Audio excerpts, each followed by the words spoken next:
Hello students, welcome to all of you on my YouTube channel Shukla and company. Students, जैसा कि आप सभी जान रहे हैं, हम लोग का अकाउंट का क्लास चल रहा है। लास्ट क्लास में हमने आपको जनरल एंट्री से रिलेटेड काफी कुछ इन्फॉर्मेशन दी है, means rules of account, steps of general entry और एग्जांपल्स के थ्रू समझाने की कोशिश हमने किया था कि वो स्टेप्स ऑफ जनरल एंट्री जो है वो आप कैसे फॉलो करने वाले हैं। ठीक, तो आइए आज की क्लास को हम कंटिन्यू करते हैं। जो लास्ट क्लास में हम पढ़े थे उसी चीज को और आगे बढ़ाते हैं, मीन्स जनरल एंट्री को हम और आगे बढ़ाते हैं, जो आपका बेसिक अकाउंट्स है।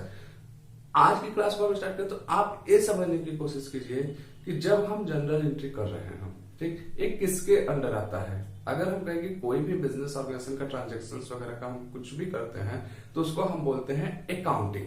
तो सबसे पहले हमें ये समझना होगा कि अकाउंटिंग प्रोसेस मीन्स हम कहें कि जब हम जनरल एंट्री अपना करते हैं, जनरल एंट्री के बाद हमारा नेक्स्ट स्टेप क्या होगा, फिर उसके बाद नेक्स्ट स्टेप क्या होगा।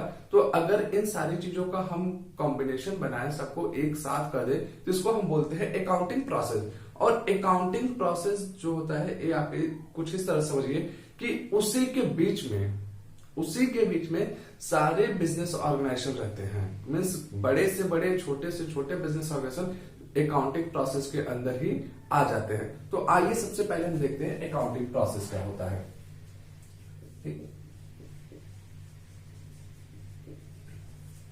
अकाउंटिंग प्रोसेस, अब हमने कहा कि जो भी हम अकाउंटिंग करें किसी भी बिजनेस ऑर्गेनाइजेशन का, उसमें सभी बिजनेस ऑर्गेनाइजेशन में चाहे छोटे से छोटे हो चाहे बड़े से बड़े, सब में क्या होता है कि सेम प्रोसेस, आपको सेम स्टेप फॉलो करना पड़ेगा। अब वो क्या होता है वो देखते हैं। तो किसी भी बिजनेस ऑर्गेनाइजेशन का जब आप एंट्री वगैरह करने जाते हैं तो सबसे पहले आपको पहले चीज ध्यान देना पड़ता है ट्रांजेक्शन ऑब्लिक इवेंट। जिस भी चीज का आप क्या करेंगे, अकाउंटिंग करने वाले हैं, उसको आप ध्यान दीजिए कि वो ट्रांजेक्शन है या इवेंट है। अब इन दोनों में क्या डिफरेंस होता है। ट्रांजेक्शन ध्यान दीजिएगा, ये जो होता है during the year, means regular basis पे चलेगा, कॉन्टिन्यूअस बेसिस पे होता रहता है, उसे हम ट्रांजेक्शन बोलते हैं। और ये क्या होता है, रिजल्ट होता है। अब इसका मतलब क्या हुआ, जैसे हम कहें कि purchase of good, sales of good, payment of salary, payment of rent, ये सारे आपके बिजनेस ट्रांजेक्शन कहलाते हैं, बिकॉज ए रेगुलर बेसिस पे चलते रहते हैं। ठीक, ड्यूरिंग द ईयर चलेंगे। लेकिन हम आपसे बोले 31 अगस्त को मशीनरी अकाउंट का बैलेंस 5 लाख था, फिर हम बोले आपको कि 31 मार्च को हमारे बिजनेस ऑर्गेनाइजेशन का टोटल एसेट जो है 25 करोड़ का है। तो ये जो हम आपको किसी चीज का रिजल्ट बता रहे हैं, बैलेंस बता रहे हैं, ये बेसिकली आपका होता क्या है, इवेंट होता है। तो ट्रांजेक्शन है या इवेंट, इसका हमें क्या करना पड़ता है, आइडेंटिफिकेशन करना पड़ेगा। मीन्स जब हमारे पास कोई भी चीज मिल रहा है तो उसको हम देखेंगे वो ट्रांजेक्शन है या इवेंट है। जब इन दोनों के बीच का डिफरेंशिएट हम कर लेंगे, तो अब कैसे आप डिफरेंशिएट करेंगे। अगर हम बोले कि कोई भी चीज का आपको बैलेंस दे रहा है तो आपका इवेंट होता है, और कोई भी चीज रेगुलर बेसिस पे चल रही है आपका क्या होगा, ट्रांजेक्शन होगा। तो आइडेंटिफिकेशन करने के बाद कि कोई चीज इवेंट है या ट्रांजेक्शन, तो उसके बाद हम कहें कि आपको अगला स्टेप करना पड़ता है मेजरमेंट। मीन्स मेजरमेंट का मतलब यहां पे ध्यान दीजिएगा, कन्वर्टेड इनटू मनी।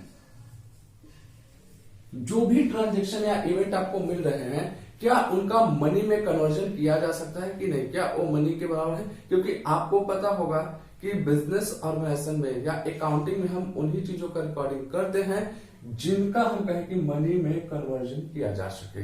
ठीक है, जो मनी में कन्वर्टेबल हो, उन्हीं चीजों को हम क्या करते हैं कि यहाँ पे ट्रांजेक्शन हो या इवेंट हो, उसका अकाउंटिंग करेंगे। ठीक, फिर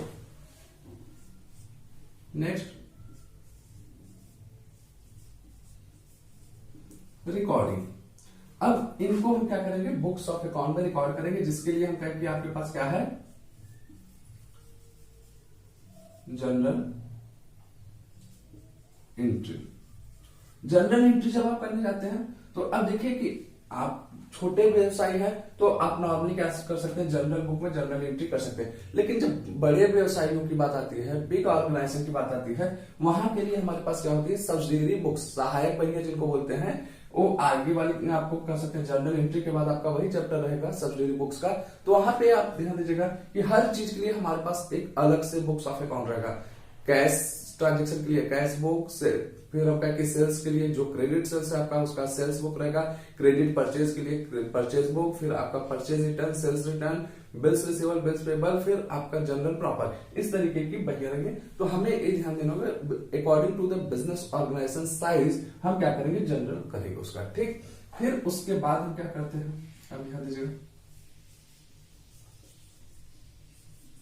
क्लासिफिकेशन, सभी को हम बांटेंगे। वो क्या होता है आपका अगला स्टेप, जनरल के बाद आपको पता होगा लेजर। तो जब भी हम जनरल एंट्री कर लेते हैं फिर हम उसके बाद क्या करते हैं, लेजर पे जाते हैं। लेजर के बाद क्या करते हैं हम, ये ध्यान दीजिएगा,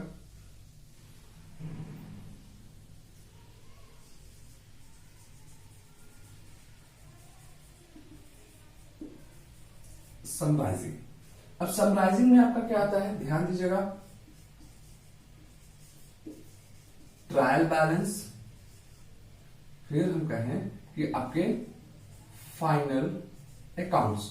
फाइनल अकाउंट में आपका ट्रेडिंग, पीएल, बैलेंस शीट, ये सब कुछ कवर हो जाता है, ठीक है। तो मीन्स जब आप लेजर बना लेते हैं, लेजर के बाद आपको पता होगा कि ट्रायल बैलेंस बनाते हैं, फिर उसके बाद फाइनल अकाउंट, जिसमें कि आपका सारे के सारे कवर हो जाते हैं जो हमें अभी बताए। मीन्स आपका ट्रेडिंग, पीएल, बैलेंस शीट, या हम कहें कि आपका अगर कोई ऐसा ऑर्गेनाइजेशन है जहाँ पे मैन्युफैक्चरिंग हो रहा है तो मैन्युफैक्चरिंग भी यहाँ पे आ जाएगा। फिर समराइजिंग के बाद जो आपका नेक्स्ट स्टेप आता है वो है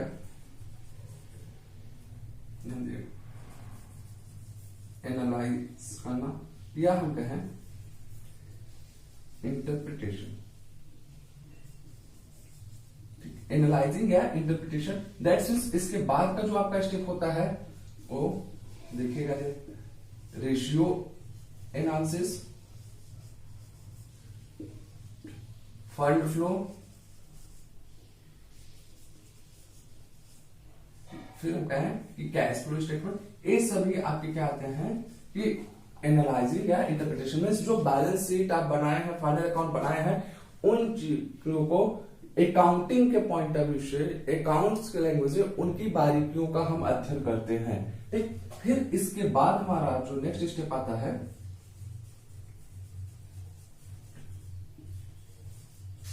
कम्युनिकेशन। अब ये क्या होता है, जब आप अपना सब कुछ बैलेंस शीट बना लेते हैं, रेशियो एनालिसिस निकालते हैं, कैश फ्लो, फंड फ्लो, तो फिर कम्युनिकेशन का होता है लोगों को बताना। एक बिजनेस ऑर्गेनाइजेशन जिस भी कर सकते हैं समाज में रह रही है, वो उसी समाज से क्या कर सकते हैं, रॉ मटेरियल, एम्प्लॉइज, फंड्स, सब कुछ ले रही है। अगर हम यह कहें कि जिस सोसाइटी में रह के उसी सोसाइटी का सब कुछ यूज कर रहा है, तो उस बिजनेस ऑर्गेनाइजेशन का एक दायित्व बनता है कि ड्यूरिंग द ईयर जो भी वो काम किया है वो लोगों को बताए कि हमने एक काम किया है इस साल और आने वाले समय में हमारी एक प्लानिंग है। तो उससे क्या होता है कि उस बिजनेस ऑर्गेनाइजेशन को आराम से कर सकते हैं कि एम्प्लॉइज मिलते हैं, फिर हम कहें कि उसको फंड्स मिलते हैं। या अब हम आपको इसी चीज को प्रैक्टिकल लाइफ की अगर एग्जांपल दें, जैसे आप देखो कि बहुत सारी बड़ी बड़ी कंपनियां हैं, हम एग्जांपल लेते हैं रिलायंस का ही। तो रिलायंस क्या है कि पूरा साल भर अपना बिजनेस की फाइनल अकाउंट वगैरह बनाती है, फिर वो अपने अकाउंट्स को क्या करती है, बुक्स ऑफ अकाउंट को वो सबको बताती है, न्यूज़पेपर वगैरह में देती है कि हमने इस साल इतना टर्नओवर मेरा रहा है, ये हमारी लायबिलिटीज रही है। इससे क्या होता है कि लोग देखते हैं और रिलायंस को समझने की कोशिश करते हैं, अच्छा चलो हाँ कंपनी ने इतना किया, हमारे लिए क्या किया। रिलायंस ये भी बताने की कोशिश करती है कि हमने सोसाइटी के लिए क्या किया, क्या हमारे जो प्रोडक्ट आए हैं सोसाइटी के लिए बेनिफिशियल रहे या नहीं रहे। तो उसी के बेस पे क्या करते हैं लोग, शेयर में पैसा इन्वेस्ट करते हैं। फिर हम कहें कि जो भी उस सोसाइटी कंपनी में एम्प्लॉइज जाना चाहते हैं वो भी ये देखते हैं कि हाँ क्या हमारा वहां पे बेनिफिट हो पाएगा कि नहीं हो पाएगा। तो ये सारी चीजें होती हैं कम्युनिकेशन। तो बेसिकली हम कहें कि ये आपका अकाउंटिंग प्रोसेस कुछ इस तरीके से होता है। और अब ध्यान दीजिएगा, जितने भी बिजनेस ऑर्गेनाइजेशन है, हमने बोला सोल ट्रेड, फिर आपका कंपनी, ज्वाइंट वेंचर, कुछ भी बिजनेस ऑर्गेनाइजेशन, छोटे से छोटे, बड़े से बड़े, उन सभी को यहां से यहां तक गुजरना पड़ेगा। और अब आपके जो आते हैं यहीं से क्या होता है, ये कुछ इस तरीके से बाहर निकलना शुरू हो जाते हैं, ब्रॉड होते हैं। कि अगर इस चीज को हम समझाने की कोशिश करें तो आप इसको कह सकते हैं कि ये आपका रूट है, जड़ है, और ये आपका टॉप है। मीन्स एक पेड़ क्या होता है कि आप देख होंगे कुछ इस तरीके से जमीन से निकलता है, फिर ऊपर निकलते निकलते वो फैलता है, फिर कुछ इस तरीके से कवर हो गया। तो आपका यहाँ देखिए क्या हो रहा है कि स्टार्टिंग हुआ, फिर यहाँ पे जनरल आया, तो जनरल में आपका क्या हो सकता है कि सब्सिडरी बुक्स हो या केवल एक जनरल हो, फिर उसके बाद लेजर हुआ, फिर उसके बाद आपका और फैला है कि ट्रायल बैलेंस, फिर उसके बाद आपका मैन्युफैक्चरिंग अकाउंट, ट्रेडिंग अकाउंट, फिर आपका profit and loss account, balance sheet पूरा। फिर धीरे धीरे देखिए अब इसको क्या कर रहे हैं हम लोग कि समराइजिंग की तरफ बढ़ते हुए फिर इंटरप्रिटेशन करते हैं, जो चीजें की हैं उनकी बारीकियों का अध्ययन करते हैं। तो ये बेसिकली मेरा है अकाउंटिंग प्रोसेस। ठीक, तो ये याद रखिए कोई भी बिजनेस ऑर्गेनाइजेशन है इस कर सकते हैं कि पड़ाव से उसको 100% गुजरना पड़ेगा। अब हम आते हैं अपने अगले पॉइंट्स पे, जो कि हम पहले से आप लोग को कल करा रहे थे लास्ट क्लास में। मीन्स जो हमारा टॉपिक चल रहा था जर्नल एंट्री का। तो स्टेप्स ऑफ जर्नल एंट्री बताने के बाद हमने आपको बताया था कि कुछ इंपॉर्टेंट जर्नल एंट्रीज है, उनके बारे में हम आपको बताने वाले हैं। तो अब हमारा सबसे पहला जो देखिए होता है किसी भी बिजनेस ऑर्गेनाइजेशन में कैपिटल। सबसे पहले आपकी जो आती है जर्नल एंट्री कैपिटल यानी कि पूंजी। अब ध्यान दीजिए कि पूंजी होती क्या है। किसी भी बिजनेस ऑर्गेनाइजेशन को स्टार्ट करते समय बिजनेसमैन के द्वारा जो हम कहें कि कैश या नॉन कैश आइटम जो भी बिजनेस ऑर्गेनाइजेशन में लगाया जाता है वो क्या है, आपकी कैपिटल है, पूंजी है। लेकिन अब प्रश्न यहाँ पे ये आता है, क्या जब हम बिजनेस स्टार्ट कर रहे हैं तभी जो कुछ लगाएगा बिजनेस में वो कैपिटल कहलाएगा? तो इसका आंसर है नहीं।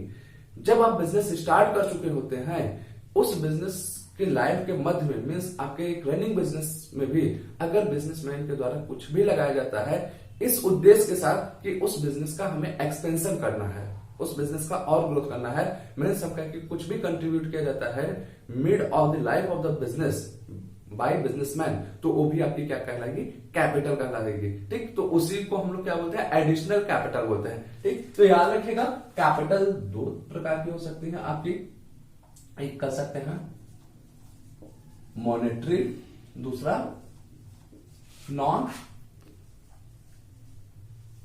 मॉनेटरी। कभी ये मत सोचिएगा कि यह केवल और केवल मॉनेटरी ही कैपिटल होती है। मीन्स मॉनेटरी कहने का मतलब कैश हो गए, फिर इसके बाद यहाँ पे हम कहें कि नॉन मॉनेटरी क्या कहेंगे, जैसे हम कहें कि किसी बिजनेसमैन के पास कोई भी फर्नीचर है या कार है, बिल्डिंग है, कुछ भी वो लगा रहा है बिजनेस स्टार्ट करने के लिए, वो आपकी क्या होती है कि सब के सब नॉन मॉनेटरी में आ जाएंगे। ठीक, अब जब हम कहें कि ये आपको पता चल चुका है तो अब इसकी एंट्री क्या होती है। तो जनरली आप देखे होंगे क्वेश्चन कि being business started with cash, ठीक है, तो आप एंट्री कर देते थे कि cash account debit to capital, last class में हम उसको बताए थे। अब हम कहें कि business started with cash and furniture, इस तरीके से आपको दे दिया। तो अब यहां पे आप ध्यान दीजिए कि अब कौन कौन से अकाउंट इफेक्ट होंगे, आइए देखते हैं इसके। Business started with cash and furniture. ध्यान दीजिएगा कि यहां पे आपके फर्नीचर या कुछ भी और हो सकता है। हम इन सबका अमाउंट मान लेते हैं, मान लेते हैं कैश हमारा 1 लाख रुपए है एंड फर्नीचर हमारा जो था 5 लाख रुपए का था। स्टेप्स ऑफ जनरल एंट्री में हमने आपको बताया था कि सबसे पहला काम आपका है कि फाइंड आउट अफेक्टेड अकाउंट्स। तो अब यहाँ पे आप अकाउंट इफेक्ट कौन कौन से हो रहे हैं उसको देखेंगे। और आपको याद होगा कि जब डबल एंट्री सिस्टम मींस दोहरा लेखा प्रणाली में होता है तो उसमें बोला था कि each and every transaction affected at least 2 accounts, means minimum 2 account affect करेंगे, मैक्सिमम कुछ भी हो सकता है। अब यहाँ पे आप ध्यान देंगे जरा, तो आपके 2 से अधिक अकाउंट अफेक्ट करेंगे। पहला कैश हो गया, दूसरा फर्नीचर हो गया। कैश, फर्नीचर, तीसरा आपका हो गया कैपिटल अकाउंट। ठीक, फाइंड आउट अफेक्टेड अकाउंट्स के बाद हमने बोला था कि find out types of account. तो कैश आपको पता है रियल अकाउंट है, फर्नीचर भी आपका रियल अकाउंट, फिर आपका कैपिटल जो है ये पर्सनल अकाउंट। इसके बाद आपका था रूल्स ऑफ अकाउंट। तो रूल्स ऑफ अकाउंट हम लास्ट क्लास में भी आपको बता चुके हैं। आज की क्लास में कमेंट बॉक्स में आप लोग कमेंट करके बताएंगे real account and personal account का रूल क्या होता है। ठीक, तो रूल रूल्स ऑफ अकाउंट के अकॉर्डिंग जब हम जाएंगे तो ए रियल अकाउंट का रूल ये बोलता है डेबिट व्हाट्स कमिंग। ए बिजनेस ऑर्गेनाइजेशन में जा रहा है तो दैट मींस क्या होगा, डेबिट होगा। एंड पर्सनल अकाउंट का रूल क्या कहेगा, क्रेडिट द गिवर, तो ये आपका क्रेडिट होगा। तो अगर जनरल एंट्री की बात करें तो हमारी इसकी जनरल एंट्री क्या होगी, cash account debit, furniture account debit to capital account. आप अमाउंट यहां फिल कर सकते हैं 1 लाख रुपीज, 5 लाख रुपीज, दोनों का सम टोटल 6 लाख रुपीज। आई होप यहां तक किसी को डाउट्स नहीं होना चाहिए। अब आते हैं हम आगे की एंट्रीज पे, जो हमारे और एंट्रीज आते हैं। ठीक,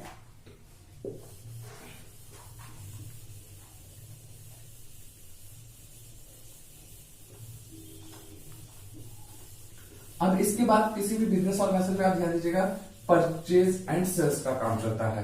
तो सबसे पहले हम देख लेते हैं परचेज की बात करते हैं। अब परचेज में ध्यान दीजिएगा, आप दो चीजों का परचेज कर सकते हैं, एक है गुड्स, दूसरा है एसेट्स। गुड्स के बारे में हमने आपको पहले भी बताया था जब हम लोग लास्ट क्लास में कनेक्ट हुए थे जूम पे। तो गुड्स क्या होता है, किसी भी बिजनेस ऑर्गेनाइजेशन का मेन प्रोडक्ट मीन्स कि जिसकी वजह से आपका बिजनेस एग्जिस्ट करता है। अगर उस चीज को हम बिजनेस ऑर्गेनाइजेशन से निकाल देते हैं तो हमारा क्या लगेगा, बिजनेस एग्जिस्ट नहीं कर पाएगा। ठीक, तो जैसे हमने आपको एग्जांपल भी दिया था कि कोई ऑयल का बिजनेसमैन है तो उसके लिए ऑयल गुड्स होगा, कोई हम कहें कि आपका बिस्किट का बिजनेसमैन है तो उसके लिए बिस्किट गुड्स होगा। ठीक है, तो एक जो है आपका बेसिकली हम कह रहे हैं कि जो main product of the business organisation है वो गुड्स है। तो याद रखिएगा, जब भी हम कभी गुड्स का परचेजिंग करते हैं तो उसके लिए हम क्या करते हैं, परचेजेस वर्ड यूज करते हैं। एसेट्स क्या होता है, एसेट्स वो चीज होती है या वो वस्तु होती है जो किसी बिजनेस ऑर्गेनाइजेशन की वेल्थ को इंक्रीज करती है। हम कहें कि जो आपका more than 1 accounting year use होने वाला है, जिसका फिजिकल एग्जिस्टेंस हो और साथ ही साथ डेप्रिशिएट हो रहा हो। ध्यान दीजिएगा, ये सारी क्वालिटीज होती है एसेट्स की, कि बिजनेस ऑर्गेनाइजेशन के वर्थ को इंक्रीज कर रही है। मींस उसका कर सकते हैं कि मॉनेटरी वैल्यू इंक्रीज करें, उस बिजनेस की वैल्यू को इंक्रीज कर देती है एसेट्स। ठीक, फिर इसका फिजिकल एग्जिस्टेंस होता है, फिर हमने बोला कि इसका डेप्रिशिएशन भी होता है। तो ये सारी चीजें आपकी एसेट्स होती है। तो जब भी हम एसेट्स का परचेज करते हैं तो परचेज तो दोनों के लिए वर्ड यूज होता है, लेकिन जब एसेट्स की परचेज करते हैं तो उस पर्टिकुलर एसेट्स का हम क्या करते हैं, नेम लिखते हैं, न कि परचेज अकाउंट। अब यहाँ पे जैसे हम बोले कि फॉर एग्जाम्पल आपको एंट्री मिलती है गुड्स परचेज्ड फॉर ₹50,000। तो इसी स्टेप को आप फॉलो करते हुए जाएंगे तो यहां पे देखेंगे दो अकाउंट आपके कौन कौन से अफेक्ट होंगे। एक होगा आपका परचेजेस अकाउंट, दूसरा आपका होगा कैश अकाउंट। तो purchases account and cash account दोनों आप देखेंगे तो परचेजेस को ध्यान दीजिएगा, कुछ बुक्स में बोला गया है नॉमिनल अकाउंट है, कुछ बुक्स में बोला गया है आपका कि ये रियल अकाउंट है। आने वाले समय में हम आपको इस पे एक्सप्लेनेशन देंगे, आज की क्लास में नहीं बताने वाले हैं कि क्या है। बेसिकली अगर हम कहें कि हमारे अकॉर्डिंग जो है या हम इसको रियल अकाउंट को मानते हुए चलते हैं, ठीक है। फिर या हम कहें कि इसको नॉमिनल अकाउंट भी मान सकते हैं, लेकिन मेरा पर्सनल पॉइंट ऑफ व्यू पूछेंगे तो हम इसको अपने पॉइंट ऑफ व्यू से कहें तो हम नॉमिनल अकाउंट मान के चलेंगे। रीजन ये है कि जब आप चलेंगे अभी लेजर में तो वहां आपको और क्लियरिटी हो जाएगा। ठीक, तो अब यहाँ पे purchases account and cash account पे जब हम चलते हैं तो हमने इसको बोला कि मेरा रियल है, ये मेरा नॉमिनल है। और परचेज अकाउंट पे आप नॉमिनल अकाउंट या रियल अकाउंट दोनों का रूल्स लगाएंगे, दोनों आपके एकदम एग्जैक्ट इस पे अप्लाई हो जाते हैं। तो इसीलिए लोगों का माइंड में कंफ्यूजन आता है। अगर हम कहें कि अकॉर्डिंग टू नॉमिनल अकाउंट ये क्या हुआ, परचेजेस हम एक्सपेंसेस मानते हैं क्योंकि हम कुछ भी खरीद के लाते हैं, तो debit all expenses and losses. ठीक, अगर हम कहें कि रियल अकाउंट जो लोग मानते हैं, रियल अकाउंट के पीछे का क्या लॉजिक है, तो वो लोग बोलते हैं पर जो भी चीज हम खरीद कर लाते हैं, जो भी गुड्स, उसका फिजिकल एग्जिस्टेंस होता है, और फिजिकल एग्जिस्टेंस है तो उसका क्या होगा, टेंजिबल रियल अकाउंट। और टेंजिबल रियल अकाउंट के अकॉर्डिंग भी या रियल अकाउंट के अकॉर्डिंग जब आप यहाँ पे रूल अप्लाई करेंगे डेबिट व्हाट्स कमिंग, तो यहाँ दोनों के अकॉर्डिंग आप देखेंगे परचेज क्या होता है, डेबिट होता है, कैश मेरा real account, credit was goes out, तो ये क्या होगा, क्रेडिट। अगर इसकी एंट्री की हम बात करें तो आप ध्यान दीजिएगा purchases account debit to cash account. अब सेम यही तरीका यहां पे हम आते हैं, अगर हम कहें कि यहाँ पे बिल्डिंग परचेज्ड फॉर ₹10 लाख। अब यहां पे देखेंगे दो अकाउंट आपके कौन कौन से इफेक्ट होंगे। एक होगा बिल्डिंग, दूसरा होगा कैश अकाउंट। अब बिल्डिंग आपका रियल अकाउंट, कैश भी रियल अकाउंट। रियल अकाउंट के रूल आपको बता चुके हैं, debit was coming, credit was goes out. तो यहाँ पे बिल्डिंग आप खरीद रहे हैं तो बिल्डिंग बिजनेस आपका चलाएगी, तो ध्यान दीजिएगा बिल्डिंग अकाउंट